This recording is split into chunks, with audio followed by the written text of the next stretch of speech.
తెలంగాణపై కేంద్రం వివక్ష చూపిందని ప్రధాని మోడీ కక్ష సాధింపు చర్యలకు పాల్పడుతున్నారని సీఎం రేవంత్ రెడ్డి ధ్వజమెత్తారు. పునర్విభజన చట్టాన్ని ప్రస్తావిస్తూ ఏపీకి నిధులు కేటాయించిన ప్రభుత్వం అదే చట్టం ప్రకారం తెలంగాణకు ఎందుకు కేటాయించలేదని ప్రశ్నించారు. తెలంగాణ పన్నుల రూపంలో కేంద్రానికి ₹1 చెల్లిస్తే కనీసం 45 పైసలు కూడా తిరిగి రావడం లేదని రేవంత్ అన్నారు. కేంద్ర బడ్జెట్లో రాష్ట్రానికి జరిగిన వివక్షను నిరసిస్తూ ఈ నెల 27న నీతి ఆయోగ్ సమావేశానికి హాజరు కావడం లేదన్నారు. మోడీని పెద్దన్న అని పిలిస్తే తనకు వచ్చేదేమీ లేదన్నారు. ఎక్కడెక్కడో లేని విషయాలు ఏదేదో అంశాలు ప్రస్తావించినా కూడా మేము ఎందుకు ఒప్పుకోబట్టినాం అధ్యక్ష? మా మిత్రులందరూ కూడా మేము కావాలంటే ఒక్క నిమిషం కూడా మాట్లాడుకుంటే చేసేటంత శక్తి మాకు ఇక్కడ లేదా అధ్యక్ష? అయినా మా సభ్యులు ఎందుకు సమన్వయంతో ఉన్నారు? ఈరోజు రాష్ట్ర ప్రయోజనాల కోసమే చర్చ జరగాలి సభలో. రాష్ట్ర ప్రయోజనాలను కాపాడడానికి మనందరం ఏకాభిప్రాయంతో ఉన్నాము అని ఏకగ్రీవ తీర్మానం చేయాలన్న ఆలోచనతోటే ఈరోజు మేము ఈ సభలో పూర్తిగా మేము సహకరించి మీ ఆదేశాల మేరకు ఈ సభలో మేము ముందుకు వెళ్తున్నాం అధ్యక్ష. అందుకే అధ్యక్ష, కేంద్ర ప్రభుత్వానికి విస్పష్టంగా మా నిరసన తెలుపదలుచుకున్నాం అధ్యక్ష. అందుకే మీ ద్వారా సభ్యుల అనుమతి ద్వారా 27 తారీఖు నాడు ప్రధానమంత్రి నేతృత్వంలో నీతి ఆయోగ్ చైర్మన్ వచ్చేసి ప్రధానమంత్రి నరేంద్ర మోడీ గారి నేతృత్వంలో 27 తారీఖు నాడు నీతి ఆయోగ్ సమావేశం జరుగుతుంది.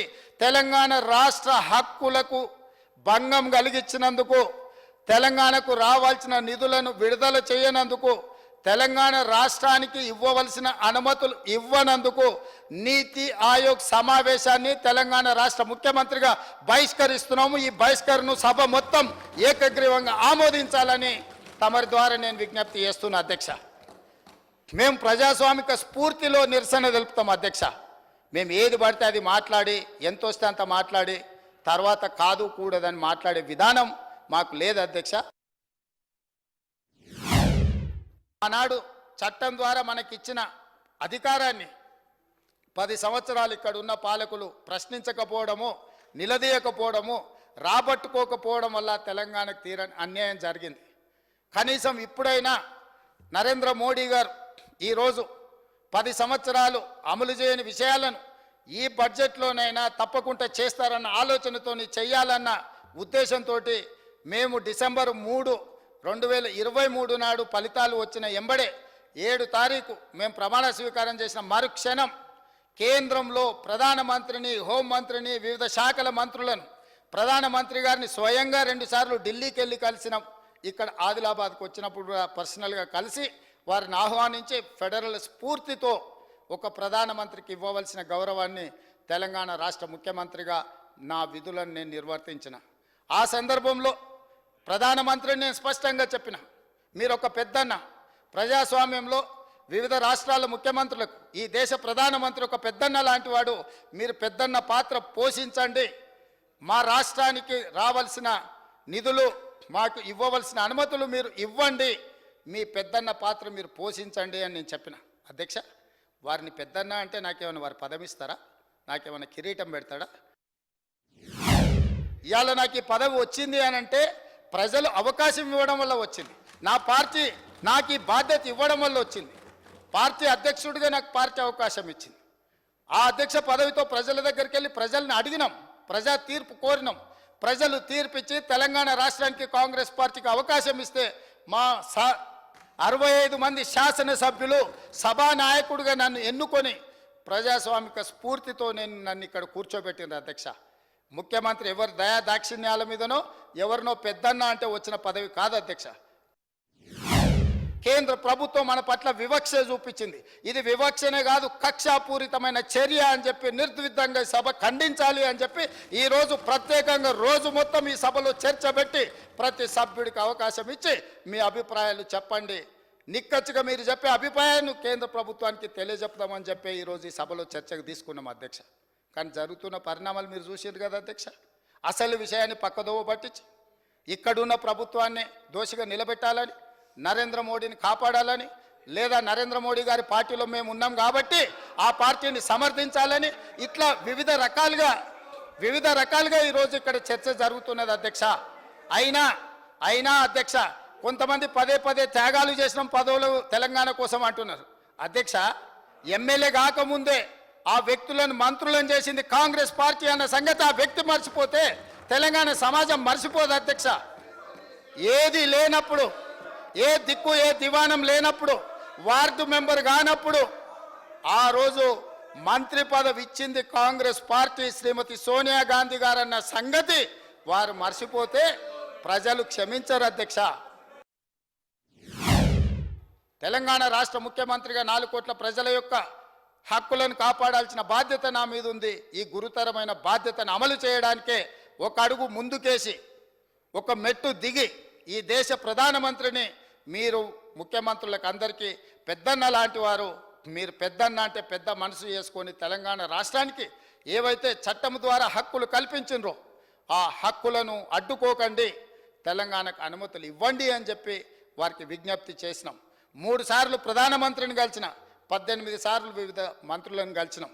ప్రతి ఒక్కరిని కలిసి తెలంగాణ రాష్ట్రానికి రావాల్సిన బయ్యారం ఉక్కు కర్మాగారం గురించి, రైల్వే కోచ్ ఫ్యాక్టరీ గురించి, గిరిజన యూనివర్సిటీ గురించి, IIIT గురించి, IIM గురించి, మూసీ పరివాహక ప్రాంతం అభివృద్ధి కోసం, రీజనల్ రింగ్ రోడ్డు కోసం, పాలమూరు రంగారెడ్డి ఎత్తిపోతల ప్రాజెక్టు కోసం, ఈరోజు ఈ రాష్ట్రంలో జరగవలసిన అభివృద్ధి కోసం, సెమీ కండక్టర్స్ కోసం, అదేవిధంగా IT పరిశ్రమల కోసం, ఈరోజు ఫార్మా పరిశ్రమల కోసం అనుమతులు ఇవ్వండి, మీరు నిధులు ఇవ్వండి అని చెప్పి ఈరోజు వారిని కలిసి మేము విజ్ఞప్తి చేయడం జరిగింది అధ్యక్ష. ఇవన్నీ కూడా ప్రజాస్వామిక స్ఫూర్తితో పనిచేయాలన్న ఆలోచన, అంతే తప్ప ఎవరి దగ్గరనో వంగిపోవడమో ఎవరి దగ్గరనో లొంగిపోవడానికి ప్రయత్నం చేయలేదు అధ్యక్ష. తెలంగాణ రాష్ట్రం ₹1 కేంద్ర ప్రభుత్వానికి పన్నుల రూపంలో చెల్లిస్తే తెలంగాణ రాష్ట్రానికి తిరిగి కేంద్ర ప్రభుత్వం ఇస్తున్నది 47 పైసలు అధ్యక్ష.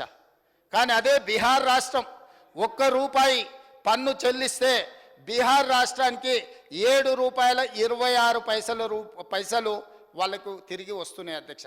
ఉత్తరప్రదేశ్ పరిస్థితి అదే అధ్యక్ష. అదేవిధంగా అధ్యక్ష, గత 5 సంవత్సరాల తెలంగాణ నుండి 3,68,000 కోట్ల రూపాయలు పన్నుల రూపంలో తెలంగాణ ప్రజలు కేంద్ర ప్రభుత్వానికి చెల్లిస్తే కేంద్ర ప్రభుత్వం తిరిగి తెలంగాణకి ఇచ్చింది 1,68,000 కోట్ల రూపాయలే అధ్యక్ష. అంటే ఈరోజు తెలంగాణ రాష్ట్రం చెల్లిస్తున్న పన్నులు, తిరిగి కేంద్ర ప్రభుత్వం మనకిస్తున్న నిధులు ఇది అధ్యక్ష. ఈరోజు చాలామంది కేంద్ర ప్రభుత్వం మీకు అమృత్ ద్వారా మీకు 3,500 ఇచ్చిండ్రు, 3,500 కోట్లు ఇచ్చిండ్రు, నేను అడుగుతున్నా లేకపోతే ఇంకేదో ఇచ్చిందని. ఏం గుజరాత్లో మోడీ గారి ఎస్టేట్లు అమ్మి మనకేమన్నా ఇచ్చిండా అధ్యక్ష? లేకపోతే ఆయన జాగీర్దార్ భూములు ఏమన్నా అమ్మి మనకేమన్నా గుజరాత్ నుంచి మనకేమన్నా అదనంగా ఇచ్చిండా అధ్యక్ష?